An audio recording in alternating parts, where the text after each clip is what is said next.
Let's go. We got a flight to catch. Flight to catch. Going to Bama, baby. Flight to catch. Roll Tide. God, Listen. I just said it. Listen. I feel like we're leaving. We're leaving in an hour. Yep. To head to Alabama for a team getaway at the University of Alabama football weekend. So, Are you ready? I'm excited. What's crazy is, here's the thing. I feel like we need to indoctrinate you and all the employees. We haven't gone over this. You're all going to wear crimson. We're going to go to the game. We're going to tailgate. We're going to do it all up. But I said to Amanda this week, I said, roll Tide, and she said, thank you. No, listen, you don't do that. I feel like we should have awesome. Alabama 101 when somebody comes up to you. And it's going to start at the airport, because all these people that are on that plane are going to Birmingham, which are then going to drive to Tuscaloosa, the greatest city in the world. And so you're going to get a whole bunch of roll tides. And when somebody says roll tide, you say roll Tide. Roll Tide. Yeah. If somebody holds the door open for you, what do you say? Roll Tide. If somebody sneezes, what do you say?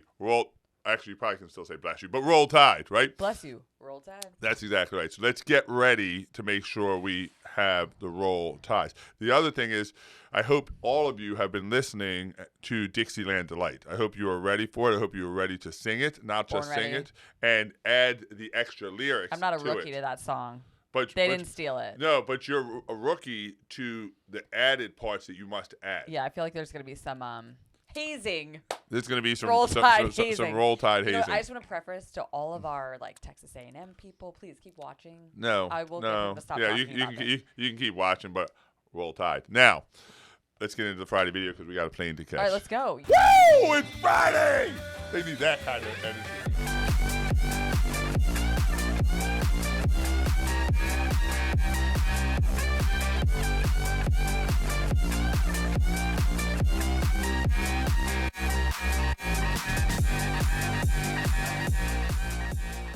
You have the topic today. Well, I don't have a topic. I have a story to tell. I got a story to tell. Okay. All right. So I'm going to leave the names out of this, not to offend anybody or to get sued. Okay. Yeah. But I was in a training this week, a sales training this week, and it was awesome. Mm-hmm. And we're in the sales training, and we're going over how you really have to be the pilot. That 99.99999% of our problems as sales professionals are because we are not controlling the process. We think we're controlling the process, but we're not actually controlling the process.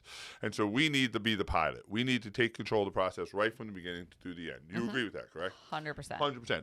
Most of our problems happen because we don't control the process. We think we do, but we're not controlling the process.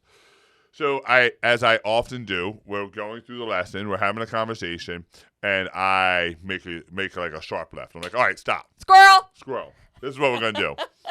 We're going to shop some of your competition via phone right now. Oh, man. So they were not prepared. So I asked them who their competition was, right? I said, all right, who's your biggest competition? Mm-hmm. I go to their website and put my phone down, hit the number to call them. Now, the first builder that we called, the lady was very nice, but she wasn't controlling the process, and she had no real end in mind. She asked me some questions. I answered them. I asked her questions, and then I started asking questions, and she started answering. I was controlling the process because I was asking the questions, and all she does was answering them. I said, I'm out of town. We're going to use this as a second home. I was in the state of Florida this was happening in the state of Florida. I said, we're going to do it as winter home. And she did say, hey, if you come down, would you like to see the house? Would you like to tour the home? And could I set up an appointment? Sure. She said, give us a call when this happens. No clear agreed upon actionable step. No nothing. She got my cell phone. So we hung up. She didn't ask for the sale. She didn't ask for an appointment. She did nothing. About 20 minutes later, I get a text from the sales professional. Right? So I was talking to an OSC, a perceived OSC. Then I get a text from the sales professional saying, hey, blank just told me you called. I went ahead and emailed you a price sheet, an incentive sheet. Here's my business card if you have any questions. Now, what would you have done different? What do you think could have been done different in that moment? I would have asked to schedule a call. Yeah, if you were the I wouldn't have sent all of that information. Because she's sending the information without any context, without her. Of what you're looking for, yeah. Yeah, that's exactly right. The salesperson never tried to call me. She only texted me. Like, why she had my cell phone number to text me. When she followed up, she should have called me. She didn't call me. She didn't text me. Average. Move to the second one. I call. It goes right to the sales professional. The sales professional picks up the phone, introduce himself, ask my name. Okay, we're good so far. This is a big national builder. I said, hey, I'm on your website and I have some questions. He goes, what questions do you have? Because all the information is on the website that you are currently on. Oh, gosh. That's what he said.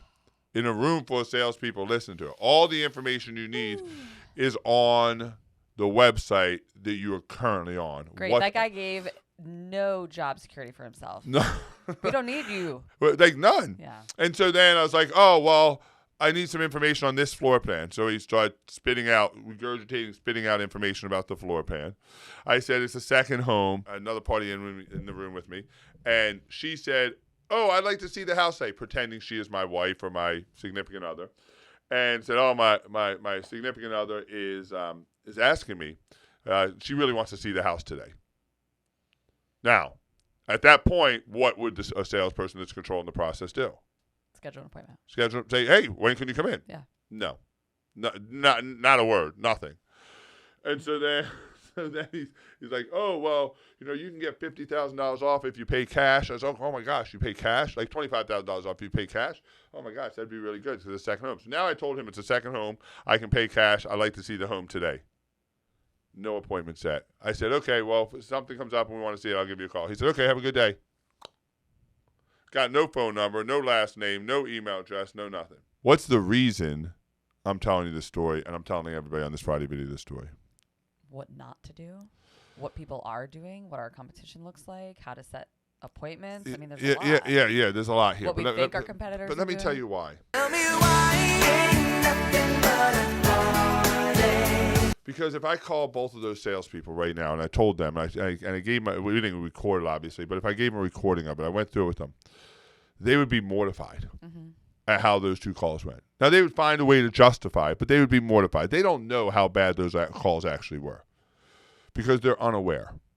And so the lesson I want to teach you is that the greatest step you can take towards becoming a better sales professional, the greatest step you can take towards controlling the process better, being the pilot, is to become critically aware of what you're doing. And what I mean by that is we get in the habit of doing so many things. Most of our behaviors are unconscious. And the people in that room were sitting there, they were mortified at how bad these two sales calls were.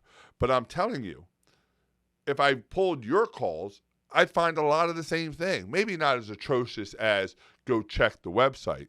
But are you asking for appointments? Are you setting appointments? Are you listening to key words when I say, hey, this is my second home, which means I can already qualify for one home. I could probably qualify for the second, which means that, hey, my significant other wants to see the house. Are you capitalizing on those things? Or are you just going through the motions? The greatest thing you can do is become aware of the behaviors you are actually taking every day that are happening unconsciously. And if you've been doing this for a long time, they're more unconscious. If you're brand new, you're more aware. So the longer you've been doing it, the harder it is to become aware. So I'm going to challenge you to go back and get some of your call recordings. I'm going to challenge you to go look at your shops. I'm going to challenge you to do a deep dive after you're done with the client to figure out what did I actually just do that I was unaware that I actually did. Because growth starts with awareness. Nothing happens until you become aware. And the most successful salespeople in the world are the most aware people that take the most amount of action after the awareness. Nothing happens until you're aware. So this week, all I'm going to challenge you is don't be those two. Be the ones that are aware of what they're doing, and then go out and control the process with that information. Roll Tide.